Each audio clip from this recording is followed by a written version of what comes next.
Every year, thousands of people start trading Forex. They come in with real ambition, real hunger. They study the charts. They learn the patterns. They watch the videos. They put in the hours. And then most of them quit. Not because the market beat them. Not because they were not smart enough.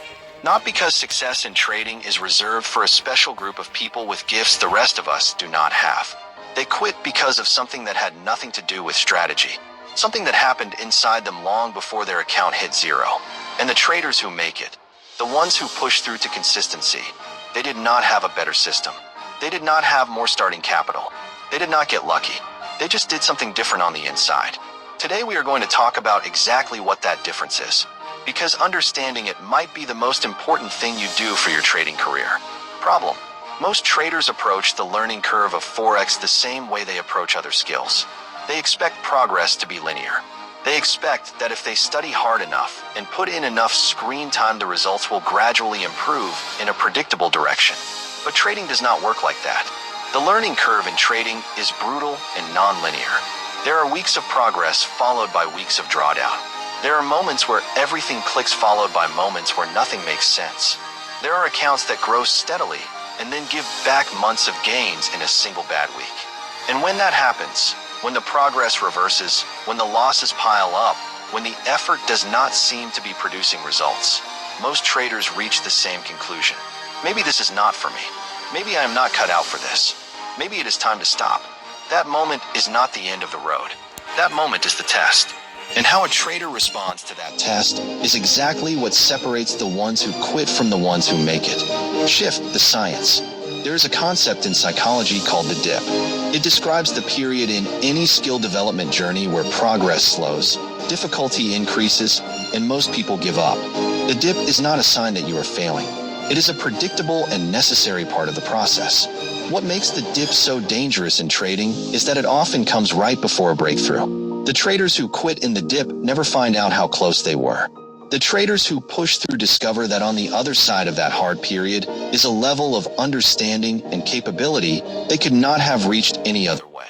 Research in expertise development shows consistently that the skills built during periods of difficulty and discomfort are far more durable than skills developed during easy progress. The struggle is not a detour from the path. The struggle is the path. Understanding this does not make the dip feel easier, but it changes what the dip means. And meaning changes everything. Core lesson: 4 things that separate traders who make it. Point 1. They redefine what a loss means. Traders who quit treat losses as evidence. Evidence that they are not good enough. Evidence that the system does not work. Evidence that they made a mistake by getting into trading in the first place. Traders who make it treat losses completely differently. They treat every loss as data. Information about the market. Information about their own psychology. Information about where their edge holds and where it breaks down. This is not positive thinking. This is a fundamental shift in what a loss actually represents. A loss inside a properly managed risk framework is not a failure. It is a cost of doing business. Every profitable trader in the world has losses. The difference is what they do with them. When you stop treating losses as verdicts on your ability and start treating them as feedback in a learning process, everything changes. You stop dreading them. You stop letting them shake your confidence.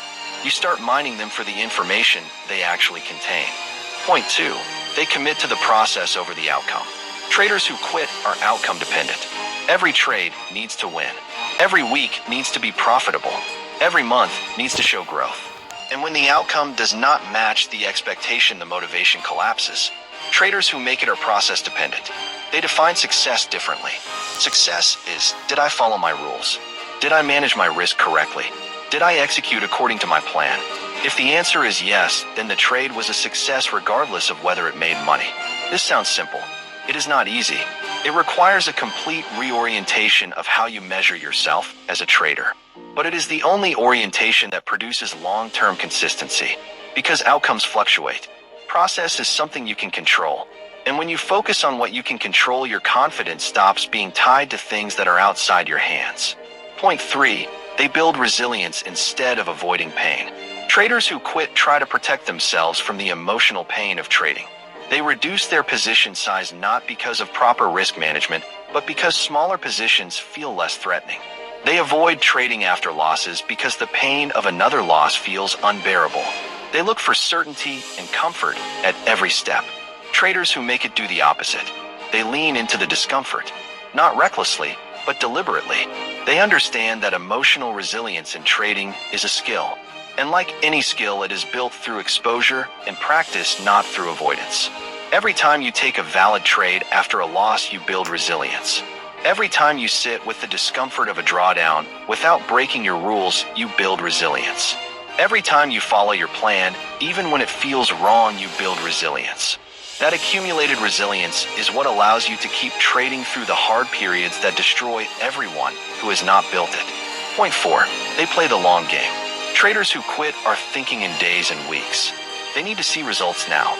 They need the account to grow this month. They need to prove to themselves, and often to people around them, that this is working. Traders who make it are thinking in months and years. They understand that consistent profitability in Forex is a long-term project. It takes time to develop an edge. It takes time to accumulate enough trading experience to read the market well. It takes time for the psychological conditioning to really take hold. This long-term orientation changes how they experience setbacks. A bad week is not a crisis. It is a data point in a much longer story. A losing month is uncomfortable, but it does not shake the foundation because the foundation was never built on short-term results in the first place. Motivational close. Here is the truth about the traders who make it. They are not special. They are not naturally gifted. They did not have an easier journey than the ones who quit. In many cases, they had harder journeys. More losses, more frustration, more moments where quitting would have been the rational choice. But they had something that kept them going. A belief that the process was worth it. A commitment to figuring it out no matter how long it took. A willingness to be uncomfortable and stay anyway. That thing, that refusal to quit, is available to you right now. It does not require talent. It does not require a perfect system. It requires a decision. A decision that you are going to treat this journey like the long-term investment it actually is. That you are going to learn from every loss. That you are going to follow the process even when the results are not there yet. Make that decision, and then make it again every time the market tests you. Because it will test you. And the test is exactly how you become the trader you are trying to be. Call to action. If this video said something you needed to hear today, then share it with one trader who is in the middle of their own difficult period right now. And if you are not subscribed, yet this is the moment. Every week on this channel, we go deeper into the mental side of trading. Because the traders who make it are not the ones with the best strategy. They are the ones with the strongest mind. Master your mind. Master the markets. I will see you in the next one.